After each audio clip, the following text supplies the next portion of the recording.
መገናኛ ላይ እንገናኝ። ቴምሮች ነን።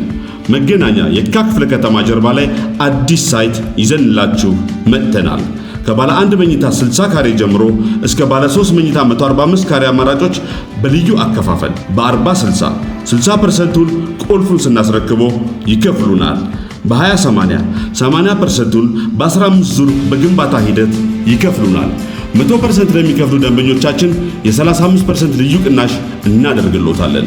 በማስታወቂያ ዋጋ የቀረበ ትልቅ ዕድል ስለሆነ እንዳያመልጦ። ብልሆች ዛሬን ይጠቀማሉ።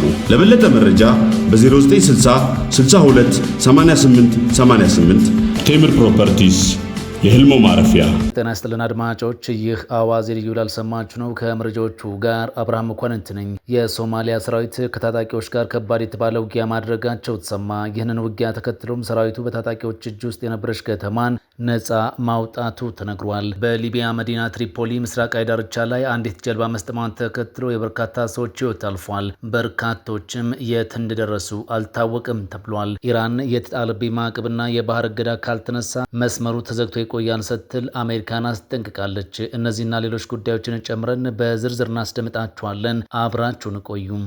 የቱርኩ ፕሬዝዳንት ረሲፕ ጣይብ ኤርዶዋን በሺዎች ለሚቆጠሩ የኩርድ ታጣቂዎች ምህረት የሚሰጠውን ህግ ፈርሟል። ኤርዶዋን ከኩርዲስታን ሰራተኞች ፓርቲ ወይም ፒኬኬ ጋር የሚደረገው የሰላም ጥረት አካል የሆነውን ህግ ተግባራዊ የሚሆነው በቅድመ ሁኔታ ላይ ተመስርቶ ነው ብለዋል። ፕሬዝዳንቱ የፈረሙት ህግ ዛሬ ማክሰኞ በሀገሪቱ መንግስታዊ ጋዜጣ ላይ የታተመ ሲሆን ገቢራዊ የሚደረገው ግን የቱርክ ብሔራዊ ደህንነት ምክር ቤት ቡድኑ ሙሉ በሙሉ መበተኑንና ትጥቅ መፍታቱን ሲያረጋግጥ ብቻ ነው ተብሏል።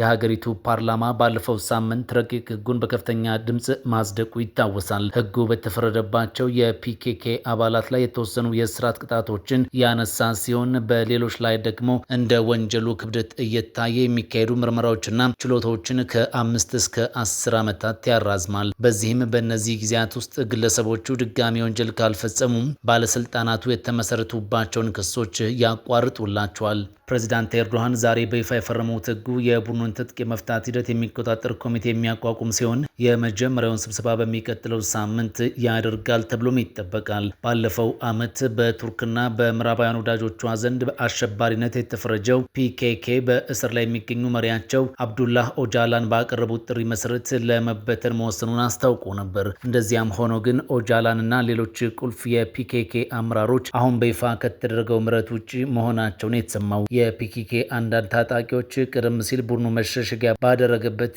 በሰሜናዊ ኢራቅ በነበረ ይፋዊ ስነ ስርዓት ላይ ትጥቃቸውን ለመፍታት ማረጋገጫ የሰጡ ሲሆን አንዳንዶቹ ደግሞ ቱርክ ውስጥ ከሚገኙ ቁልፍ ቦታዎች ወደ ኢራቅም ማፈግፈጋቸው ታውቋል። የቱርክ መንግስት ከፒኬኬ ጋር በነበረው ግጭት ከ1980ዎቹ ጀምሮ በ10 ሺዎች የሚቆጠሩ ሰዎችን ህይወትም ቀጥፏል።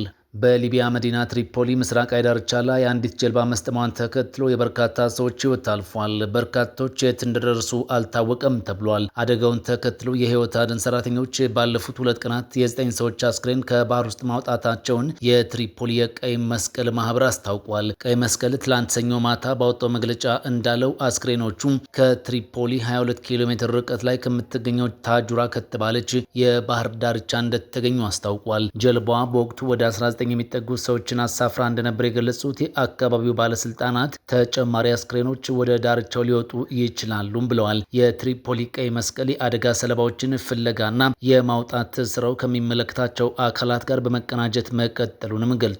በእርዳታ ድርጅቱ የተለቀቁት ምስሎች የበጎ ፈቃደኞች ከደህንነት ኃይሎች ጋር በመሆን በባህር ዳርቻው ላይ በነጭ ፕላስቲክ ቦርሳዎች ውስጥ ያሉ አስክሬኖችን ሲሸከሙ እንደሚያሳይም የጀርመን ድምፅ ዘገባ ያመላክታል። የአስቸኳይ ጊዜ ደራሽ የተሰኘው በጎ አድራጎት ህይወት አድን መርከብ ትላንት ሰኞ በሊቢያ አቅራቢያ በሚገኙ ዓለም አቀፍ ውሃዎች ውስጥ ስትቀዝፍ ከነበረች የእንጨት ጀልባ 50 ስደተኞችን ማዳኑን አስታውቋል።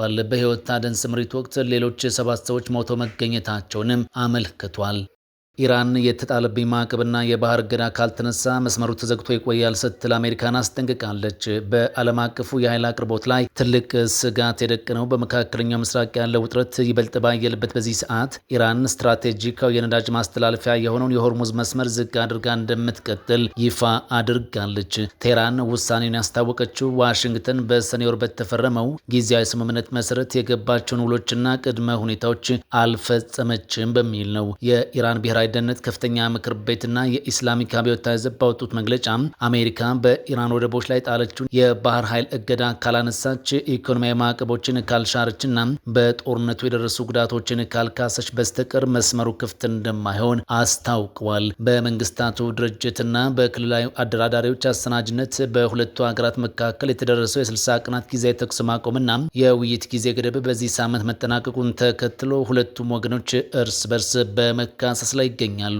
ቴህራን አሜሪካ የተደረሰውን ጊዜያዊ ስምምነት በመጣስ በባህር መስመሩ ላይ አዳዲስ ገደቦችን ጥላለች ስትል ስትከስ፣ ዋሽንግተን በበኩሏ ኢራን በንግድ መርከቦች ላይ ጥቃት ፈጽማለች በሚል አቋሟን አጠናክራለች። የኢራን የውጭ ጉዳይ ሚኒስቴር አሜሪካ ስምምነቱን ለማስፈጸም የሰጣትን ሳምንታት አጭር ጊዜ ገደብ መጠቀሟ ቅድመ ሁኔታ መሆኑን ጠቁሞ አለዚያ ወታደራዊ እርምጃዎችን ጨምሮ ጠንካራ ውሳኔዎችን እንደምትወስድም አስጠንቅቋል። በዓለም አቀፍ ደረጃ ከሚጓጓዘው የነዳጅ ምርት ውስጥ 1/5 የሚሆነው የሚያልፍበት የሆርሙዝ መስመር መዘጋት በዓለም አቀፉ የነዳጅና የተፈጥሮ ጋዝ ገበያ ላይ ከፍተኛ የዋጋ ንረትም አስከትሏል። የነዳጅ ጫኝ መርከቦች በመንገዱ ለማለፍ በመቸገራቸው ምክንያት የባህረ ሰላጤው ሀገራት የወጪ ንግድ መስተጓጉሉም ተነግሯል። ክስተቱ አጠቃላይ የዓለም አቀፍ ምርቶች አቅርቦት ሰንሰለት ላይ ጫናን አስከትሏል። በዚህ ሰዓት ኦማንና ፓኪስታን ዲፕሎማሲያዊ ጥረቶችን እያደረጉ ቢሆንም የአሜሪካ አስተዳደር የኢራንን ቅድመ ሁኔታዎች ውድቅ ማድረጉና በባህር ኃይል የሚደረገውን ቁጥጥር ማጠናከሩ ቀጠናውን ወደ አዲስ የጦርነት ምዕራፍ ሊከተው ይችላል የሚልን ስጋትም ደቅኗል።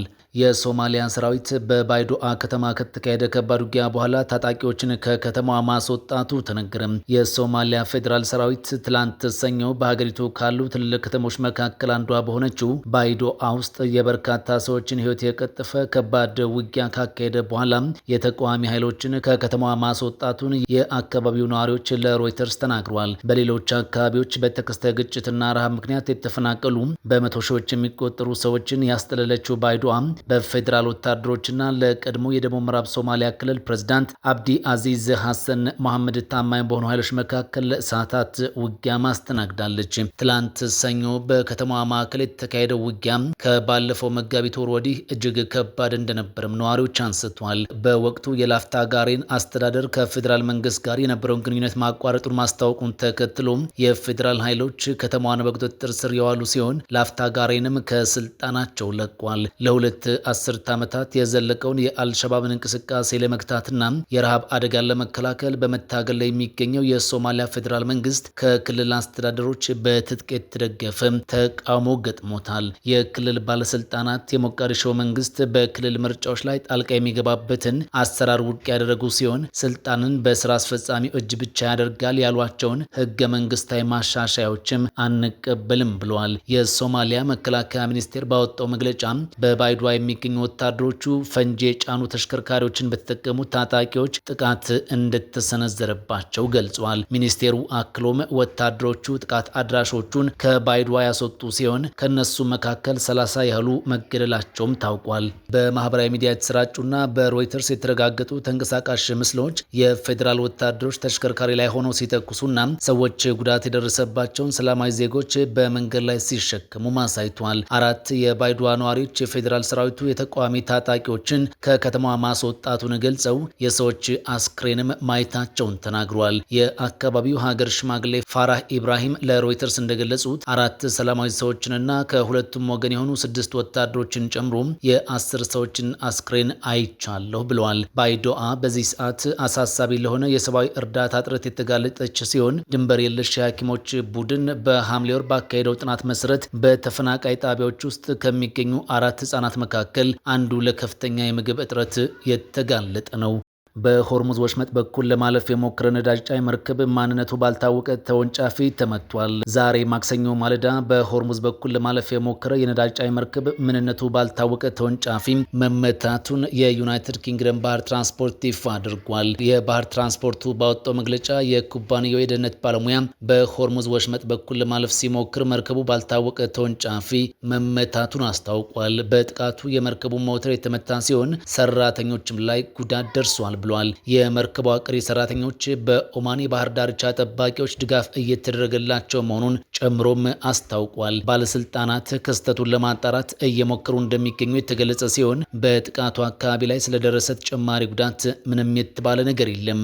ምንም የተባለ ነገር የለም። የባህር ትራንስፖርቱ በሆርሙዝ ወሽመጥ በኩል የሚያልፉ የነዳጅ መርከቦች ጥንቃቄ እንዲያደርጉና አጠራጣሪ ነገር ሲመለከቱ እንዲያሳውቅም መክሯል። የአሜሪካና ኢራን ጦርነት ከተቀሰቀሰ ወዲህ የሆርሙዝ ወሽመጥ ላይ ያለው ውጥረት ተጠናክሮ ቀጥሏል። ኢራን ወሽመጡን ሙሉ በሙሉ መዝጋቷን ተከትሎ የዓለም የነዳጅ አቅርቦትም ተስተጓጉሎ ይገኛል። ዋሽንግተንና ቴህራን በሚያደርጉት ንግግር ወሽመጡን ዳግም ማስከፈት ዋነኛ አጀንዳ ነው። ሩሲያ ለዩክሬን ድሮኖችን አቅርባለች ያለቻትን ዩናይትድ ኪንግደምን አስጠነቀቀች።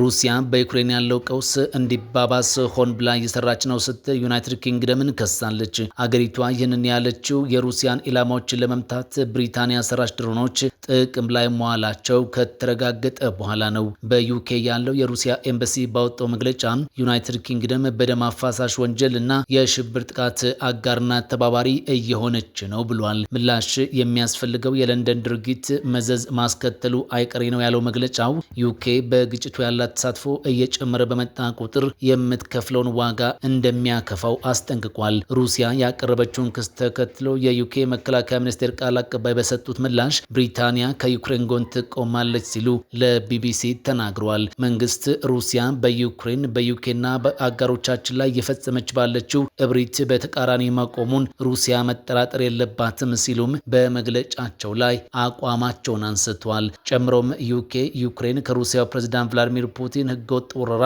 ራሷን ለመከላከል የሚያስችላትን መሳሪያ ለማቅረብ ቁርጠኛ ናት ብለዋል። መከላከያ ሚኒስቴሩ ሚያዝያ ወር ላይ ረጅም ርቀት ጥቃት መፈጸም የሚችሉ መሳሪያዎችን ጨምሮ በ10 ሺዎች የሚቆጠሩ ድሮኖችን እንደሚያቀርብ አስታውቆም ነበር። በብሪታንያ 2 የተለያዩ ኩባንያዎች የተሰሩ ድሮኖች በሩሲያ ውስጥ በተፈጸመው መጠነ ሰፊና ስኬታማ የሆኑ ወታደራዊ እንዲሁም የነዳጅ ማጣሪያዎችን መጋዘኖችንና የኦንላይን ጅምላ አከፋፋይ የሆነውን ዋይልድ ቤርሲን ጨምሮ የኢንዱስትሪ ኢላማዎችን ለመምታት ጥቅም ላይ ውለዋል። ዩክሬን የሩሲያው አማዞን የሚባለውን የኦንላይን ገበያ ድርጅት በተደጋጋሚ ኢላማ ያደረገች ሲሆን በአገሪቷ ካሉ 10 ትልልቅ የድርጅቱ የሎጂስቲክስ ማዕከላት 7ቱ ሙሉ በሙሉ መውደማቸውን ገልጻለች።